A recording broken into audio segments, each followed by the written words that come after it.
Nada, tenemos la siguiente intervención a cargo de don Ginés Peñamota, de la UNED. Soy yo.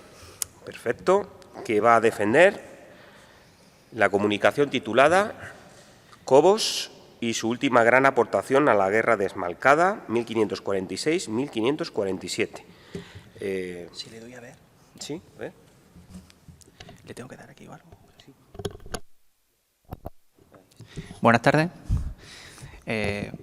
Bueno, muchas gracias por la presentación y lo que traigo aquí es una aportación, una pequeña comunicación que versa sobre los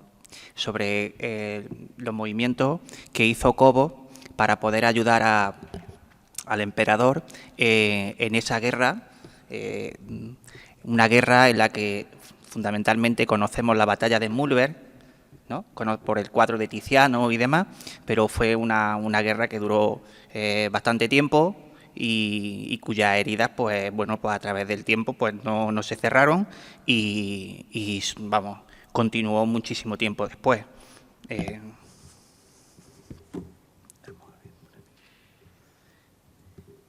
Bien, he querido reflejar algunos nombres con los que Francisco de los Cobos tenía labores de despacho, personalidades con las que día a día, digamos que mantenía esas correspondencias. El Papa Clemente VII, por ejemplo, o Pablo III, Alejandro Farnesio, Hernán Cortés, del que era amigo, Federico II de Gonzaga, os sonará un poco del Marqués de Mantua o Duque de Mantua, del Palacio del Té, Diego Hurtado de Mendoza, que era un embajador de Venecia y muy amigo suyo, familia Medici, que no se nos olvide que con la familia Medici tuvo que tener algún encuentro y sobre todo pues esa correspondencia, porque aquí en Úbeda tenemos el San Juanito, que es un regalo de Pier Francesco Medici a Cobo. O la misma fuente del Salvador, ¿no?, de la Plaza Vázquez de Molina, es un regalo del Senado veneciano. O sea que con esto quiero decir que este señor se codeaba dentro del planeta con la gente que en aquel momento era lo más. Y claro, cuando he visto la ponencia del profesor Almansa, pues me ha venido un poco, cuando habéis hecho el turno de preguntas, ¿con quién lo podemos comparar? Yo creo que es incomparable, ¿no? Ningún político actual podría relacionarse con virreinatos americanos, ¿no?, con toda la gente con la que él se relacionaba. Cuando he intentado dejar aquí una imagen que se ve muy pequeñita, dice: el mundo de Cobo, luces y sombras. Esa misma correspondencia con todas esas personas, digamos, de los distintos puntos del planeta, se puede ver en estas imágenes. Por un lado, el tema de la carrera de Indias, ¿no?, con Nueva España, con México, con Perú, que no se nos olvide que él era ensayador de los metales preciosos, ¿no?, de la India, ¿no?, que aquel famoso 1% que le concedió el emperador por esa función. Y por otro lado tenemos una imagen, una fotografía, está cogida de internet, no sé de dónde, pero de Venecia. Y desde Venecia, en aquel momento, siglo XV, siglo XVI, Venecia era la cuna, digamos, el mundo, ¿no?, la cuna del mundo en el tema marítimo, en el tema comercial, y desde ahí pues salían las distintas embarcaciones a toda la zona mediterránea, el mar Muerto, todo lo que es Estambul, todo. O sea que, pues bien, con estas personas se relacionaba Cobo, que también tenía un holding empresarial importante. Volviendo a la guerra de Esmalcalda, es una guerra, pues eso, política, religiosa, donde los determinados estados alemanes se levantan contra el emperador. Y es un conflicto que aparece, pues, ¿no?, que se cuece poco a poco.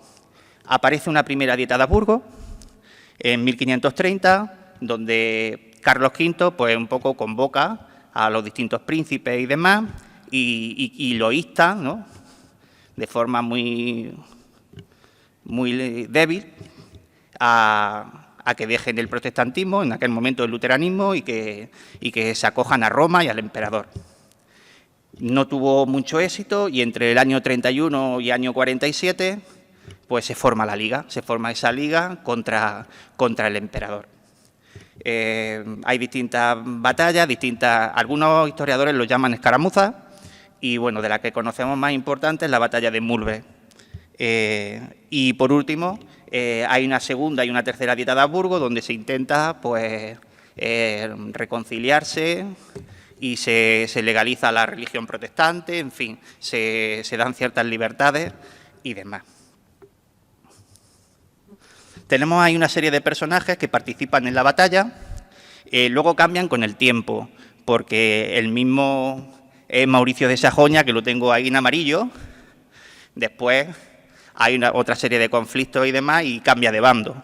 Pero por un lado tenemos al emperador, en el cuadro de Tiziano, a Carlos V, tenemos a su hermano, a su hermanastro, ¿no?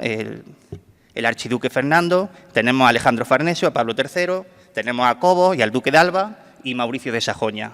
Y por otro, en rojo, principalmente tenemos a Felipe de Hesse, que es el de arriba, y al señor este más guapo que hay aquí abajo con la armadura, que es Federico I de Sajonia. Son los, digamos, los que conformaban, ¿no?, a grosso modo, la liga. Ya digo, esto con el tiempo cambia porque hay una guerra de príncipes y tal. Bueno, pues Cobos, como ese ubetense universal, está un poco expectante, ¿no?, un señor que ya le pilla mayor, y ve cómo se está cociendo todo. Y además es conocedor de la hacienda imperial, es conocedor de cómo está, digamos, ¿no?, la arca. Y lo primero que hace es, se pone en contacto con un estadista de los Países Bajos, con Antonio Perrenot Granvela, y le dice, ¿no?, en la correspondencia, viendo todo cómo se desarrolla el enfrentamiento, le dice: hay que alcanzar un acuerdo porque no hay dinero.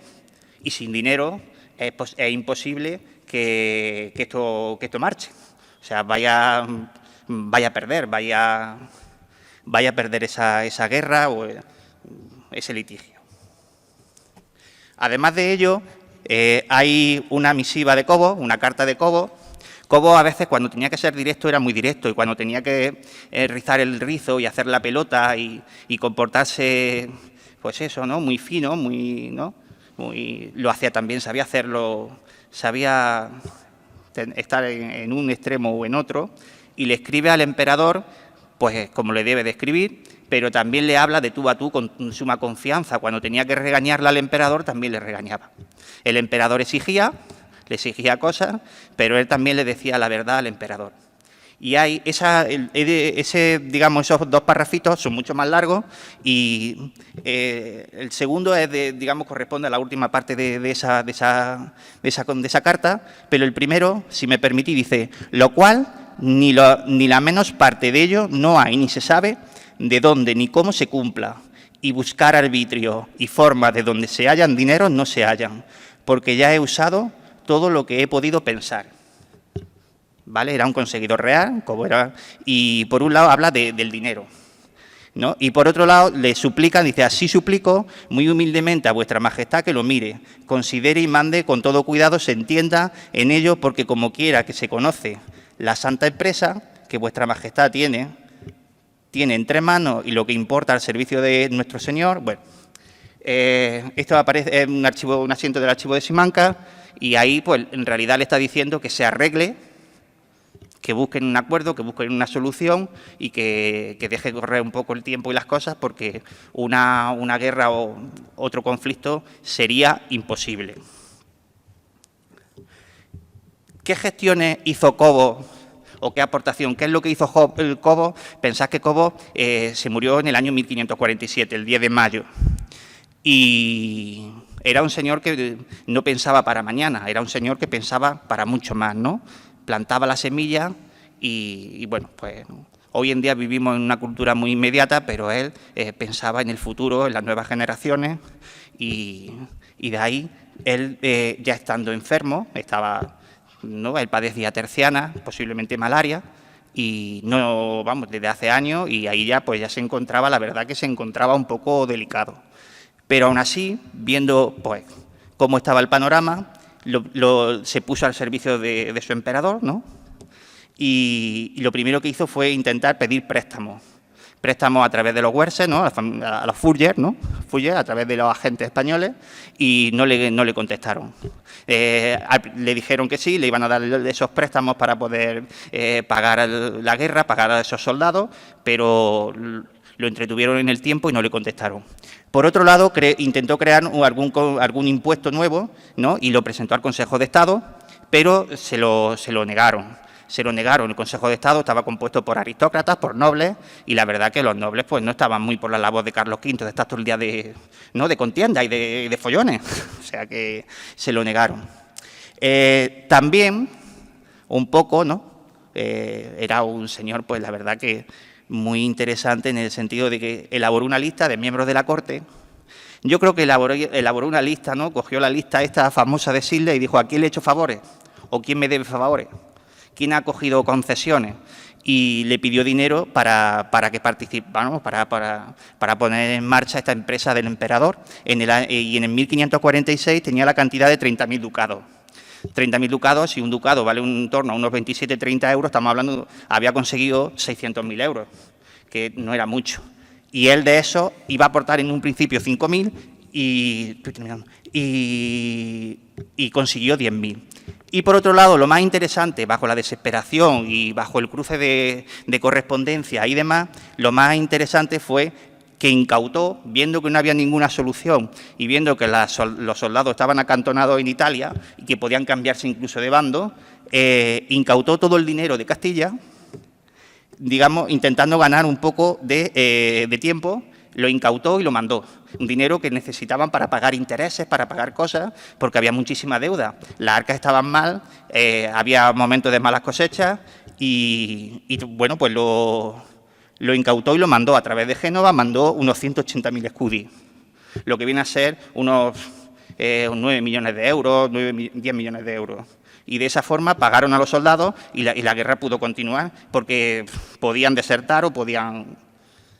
Y bueno, el resultado de la contienda lo sabemos, Carlos V pues ganó, ¿no? Ganó a esa, por lo menos al menos mantuvo sus territorios por un tiempo, porque sus territorios, los territorios heredados por los abuelos se desquebrajaban, consiguió pues esa paz de Habsburgo y bueno, pues por un lado, pues bueno, dentro de ese concepto de paz de Habsburgo, pues se legitimó, ¿no?, que la religión protestante, se concedió la libertad religiosa y tal. Y eso continuó en el tiempo, en realidad fue un apaño, pero no se cerraron las heridas y en el año, entre 1618 y 1648, podemos ver la Guerra de los 30 años, ¿no?, muchísimos años después. Y nada, pues muchísimas gracias por escucharme, ¿de acuerdo?